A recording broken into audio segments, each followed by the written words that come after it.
Salam Media. لا تقل لوحدي أو كيف السبيل. Humanity sets the agenda. Bismillah ar-Rahman ar-Rahim. Assalamu alaikum and welcome back. Next on line, we have Group Chief Marketing Officer at Discovery, that's Firoze Bhorat. And we also have a Head of Discovery Health Product Development, Farzana Baba. They're here to talk to us about a new product by Discovery. It is a Sharia compliant medical aid scheme, and obviously it should get us as a Muslim community in South Africa very excited about it. We're going to try and unpack the pros and cons, if there are any, regarding this product. And what about those of us who are on an existing medical aid? How easy will it be to then move from our current medical aid on to the Sharia compliant one? Let's start with you, Firoze Bhorat. Assalamu alaikum, welcome. Firoze, did you hear my opening introduction? Can you respond to that, or shall I repeat myself? I heard you loud and clear. So I think the assertion is that are there any pros and cons to a Sharia compliant product, right? And as well, the simple answer is there aren't any cons, because the essence of what we've built here is that we're offering the Muslim community all the benefits that come with a Discovery Health medical aid. The strength of the biggest scheme in South Africa now will be compliant with all the Sharia principles. So everything that you've come to expect from Discovery, now just with a compliant fund. And that's what Farzana and our esteemed colleagues, our esteemed Sharia colleagues have built here, is that they've managed to be able to make a portion of the scheme fully compliant with all takaful principles.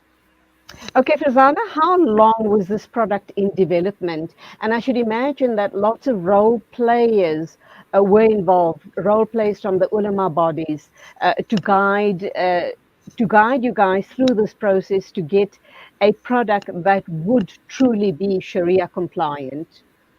Yes, it's been available. We've been working on it for just over 2 years now, and I think what's been really important is during that process, we wanted to ensure that we have something that our regulated, the Council for Medical Schemes, as well as the Sharia advisors, are both comfortable with and the way in which it's developed, and that's why it's taken that long of a time. And I think we've reached a point now where we're really excited to just bring this first of its kind Sharia compliant medical scheme arrangement to the market. And when I use the word Sharia compliant, I think the way we've set it up in this, the way it's been developed, is that it's end-to-end compliant. So from the way in which the investments and the commercial structures are set up, to the principles in which it was designed, to the documentation that's being collected, we've ensured that the way in which it's set up aligns with the takaful principles and it also aligns with the Medical Schemes Act. So very important that there's no interest that will be earned on any of the monies, and that any investment in companies will not derive profits from impermissible activities like alcohol sales or gambling, etc. So, having said that, Firoze, to you now, because this fund won't be attracting any interest at all, which obviously is contrary to Islamic principles. Would that suggest that this product's going to be more expensive? I mean, we think and talk about affordability. That's top of our minds whenever we look at a new product. So how affordable will this be to the Muslim market as a whole?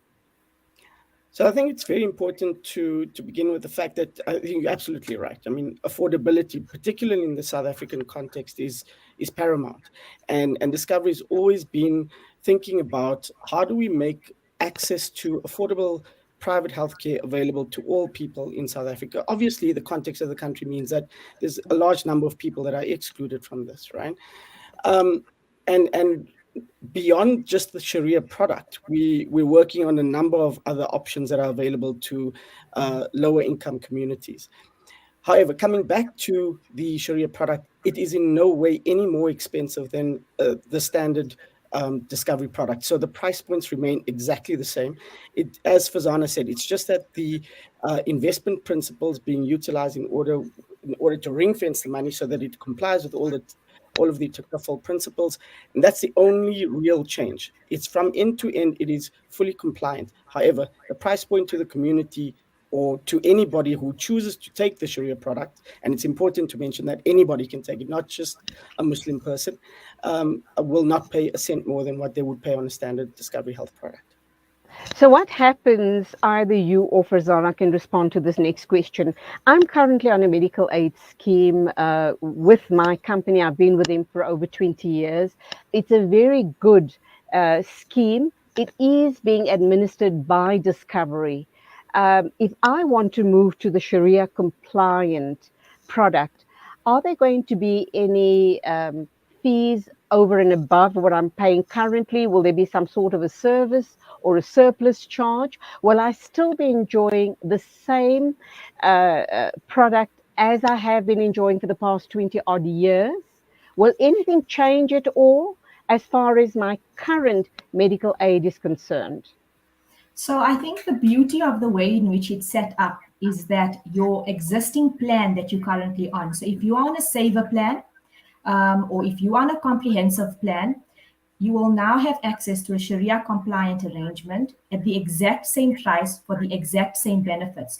We've set it out so that the Sharia compliant arrangement is available across all 23 Discovery Health medical scheme plans. We will not be adding any additional charge. You won't see any surplus charge. You'll see the same contribution that you have been paying every single month, which will now come off your bank account, and you'll still have access to the same benefits and the same product suite. And maybe just to add, the way in which you can change this or you can opt into the Sharia compliant arrangement is you need to log onto the Discovery website. There's a Manage Your Health Plan tab, and within 15 to 20 seconds, you just click on the Sharia compliant arrangement box, and your plan will then be changed effective 1 June. Okay, so you don't even have to engage with a consultant per se. You just go to your website and it's as simple as a click or two. Is that what you're saying? I think we've set it up exactly like that. We want to make it really simple and easy. Depending on the person, though, if someone prefers to engage with a financial advisor, the financial advisors could do it on their behalf. If you prefer to go through your employer could do it on your behalf. It's all up to your personal discretion, but it's available for you to do as well. Anything else we need to know about this? I'm thinking, I know in cell phone terms, you talk about porting from one provider to another. This is really just, transferring from one product under the Discovery umbrella to another product. And you both have outlined that it's sleek, it's easy, no penalties, no extra additional service fees, nothing at all. It's just a click of a button or two. Is it truly as simple as you guys are making it out to be? Firoze? You should ask Farzana. She's the one that built it, but it is. It certainly is. It certainly is as easy as that. I think, for the most part, we're obsessed about the customer journeys in all of our products, and this is no different. So we understand that there's a big need for this product. We understand that that there's a lot of admin involved when it comes to financial services, and we wanted to make sure that the process was seamless. So we want people to take this product up. For us, this is the first step into, hopefully, inshallah, a suite of further Sharia compliant products across the group. So the more support we get from the community, the more it encourages the group, all of us, to be developing products that are more suited for our community. So certainly we want to make this as simple as a process as possible. And Auntie Julie, if you don't mind, and if you indulge me just for a minute, which is, I think there was a bigger purpose behind introducing the arrangement to the Discovery Health executive, which was there's a lot of people in our community that are not covered. And it goes beyond affordability. It is because there isn't a compliant arrangement available to them. And I think it's important for us to get the message out there that we need to ensure that people in the Muslim community, the ulama, are covered, because there are far too many stories of people who have found themselves in emergency situations where health is deteriorated and unavailable to access care. and it's tragic. It really is. And I've heard too many stories of us trying to, as a community, trying to raise funds for people who have landed in hospital and unable to access care. So my plea to the community is to please consider these products. They are now available to you. They're compliant, and we do need to make sure that as many of the people in our communities are covered by these kind of plans as possible. All right, you alluded to a few other products that you're busy working on. Farzana, do I pose that question to you? What would they look like? And again, would it be totally Sharia compliant? So I think we wanted to really focus on the Discovery Health Medical Scheme and ensuring its Sharia compliance to start with. And our focus now will be looking at some of our other products in the suite and where it makes most sense to start expanding on it. We would love to have a full suite of Sharia compliant products available. So for now, I can say that it's something that's important for us and is on our radar. Okay, inshallah. I can't help but throw this question at you guys because I think it's been talked about in government circles for a while. Whether it comes to pass is another matter altogether. But the government has been talking about NHI. How's that going to impact on medical aids right across the board? How's that going to impact on discovery? And how does it impact on me as an ordinary medical aid customer going forward? I mean, we're hearing horror stories as it is with services at state hospitals. If we go this route, hopefully it doesn't come to pass too soon. Is Discovery and other such medical aid schemes geared up for this eventuality? What about state hospitals and medical aid providers? Yeah, I'm sure you guys have tried your minds to this already. I think yeah, it is. exactly. It's a very big topic within all health circles. I'll give Farzana an opportunity, but I'll give it a go. It's important to again contextualize the reality of the country, and one has to applaud the government for wanting to try and improve access of healthcare services, primary healthcare Absolutely. services, to all members of all communities, so all South Africans, right? And that has to be applauded.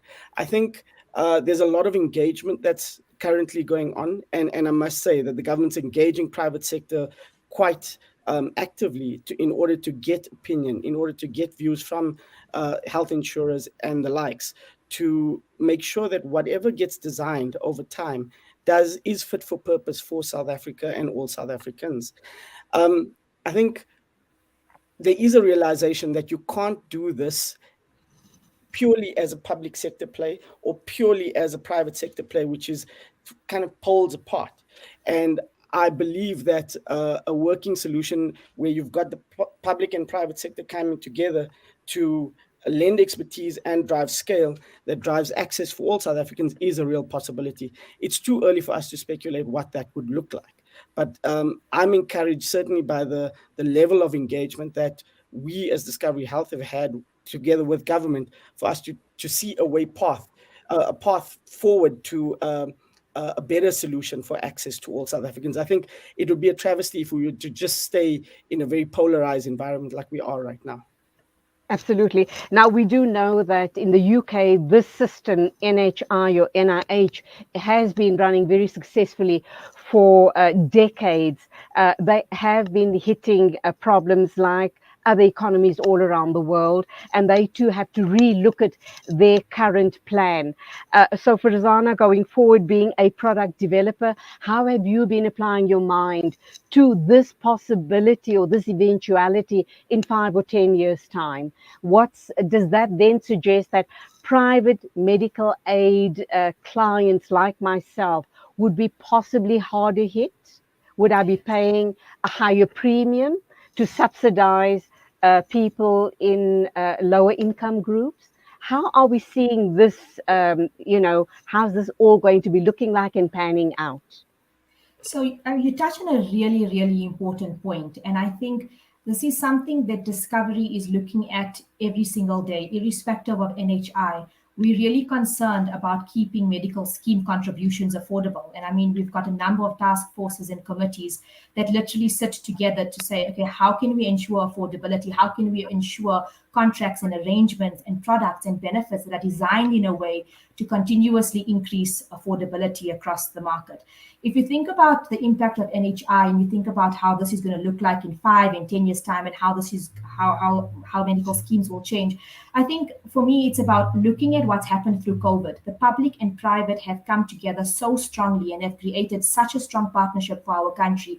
And I think the learnings from there is we will be applying that same thinking going forward. At Discovery, we're all about making people healthier and making all people healthier. And I think that it's going to give us an opportunity to do exactly that. Affordability, are you still applying your mind to it? I think affordability is something we look at like continuously. I mean, if you look at our recent announcement, we've deferred our contribution increase again up until October this year. It's something that we need to ensure medical schemes costs are brought down and that the contributions are affordable for our members. Okay, let us, we've got a question on screen. Let me just find it. The question is from Farnaz Abdul Wahid. Let's just get this enlarged so we can give you this very important question. I've not taken a medical aid due to not being Sharia compliant. If I join, will there be a penalty now that I join as a private person and haven't been on medical aid in a long time? Did you get the gist of that question? Either one of you can respond. So, I mean, I'll have a go. So I think what's important for Naz is just to understand your personal circumstances as well. The application of late joiner penalties is all written down in the Medical Schemes Act. And so depending on the number of years that you've not been in a medical scheme, we'll actually have to work out the penalty that will apply, if anything would apply at all. So I think what would be important is to reach out and understand your exact underlying circumstances. Okay, Firoze, what has the take-up been like for this Sharia-compliant product? Are you excited by the interest and the take-up as far as this product is concerned? Yeah, look, as Farzana said, when we started this journey in 2020, and there were certain hurdles that we had to overcome during that period. So we've relaunched the product. Certainly between that initial launch and the one that's just happened, we've seen strong demand for the product. As Farzana said, I mean, it's officially only really on being able to be written from the 1st of June. But certainly the indication that we've got from all of the engagements that we've had is that the demand is really very strong. Alhamdulillah for that. So final words from you both. Let me start with you, Farzana. What would you like to leave our viewers and listeners to think about as far as this product is concerned, Sharia compliant medical aid? I mean, I think we're really excited to bring this product to the market, and we really invite you to opt into the arrangement. It's really a quick and easy process. So please try and opt into it. We have no changes to your benefits or your products. We ensure that the way in which it's designed and set up from an investment perspective is Sharia compliant. Shukran. And Firoze, final word from you. I'll just reiterate what I said earlier. I would ask members of the community to encourage those that they know who are not part of a medical aid in any way, shape, or form, to encourage them to join this now that it is Sharia compliant. It is a necessity. I think in today's age, Absolutely. not having access to quality healthcare is a travesty. Absolutely. I do thank you both for your time and putting your heads together to come up with this amazing product. Undoubtedly, our community will be coming out in their droves to take up this very much needed cover. And obviously, being totally Sharia compliant is absolutely very comforting to us as a Muslim community. Farzana Baba and Firoze Bhorat, both from Discovery. Shukran indeed. Assalamu alaikum to you both. And keep up the great work, guys. Thank you for having us. That was Group Chief Marketing Officer Discovery, Firoze Bhorat, and Farzana Baba, Head of Discovery Health Product Development, talking to us about Sharia compliant medical aid. It actually becomes applicable 1st June 2022. If you are interested, just visit the Discovery website. Alternatively, speak to your medical, to your broker, and they will then be able to point you in the right direction. The time is 9:36 exactly. News and Views with me, Julie Ali, right here on Salam Media. Next, we are going to be talking to Nishan Bolton about the apartheid flag that AfriForum is fighting to display because they believe it is freedom of speech or freedom of expression.